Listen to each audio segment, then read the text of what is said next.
জরুরি পরীক্ষা নিরীক্ষা শেষে আজ 18 সেপ্টেম্বর দেশে ফিরবেন সাবেক প্রধানমন্ত্রী ও বিএনপি চেয়ারপারসন বেগম খালেদা জিয়া। বিষয়টি নিশ্চিত করেছেন বিএনপি জাতীয় স্থায়ী কমিটির সদস্য ও বেগম খালেদা জিয়ার ব্যক্তিগত চিকিৎসক অধ্যাপক ডাক্তার AJM জাহিদ হোসেন।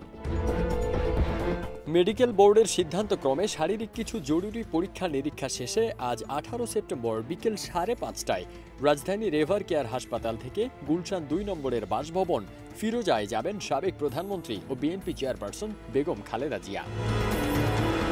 এর আগে গত 12 আগস্ট খালেদা জিয়াকে হাসপাতালে নেওয়া হয়। কিডনি জটিলতা ও ডায়াবেটিস সহ নানা রোগে আক্রান্ত সাবেক এই প্রধানমন্ত্রী।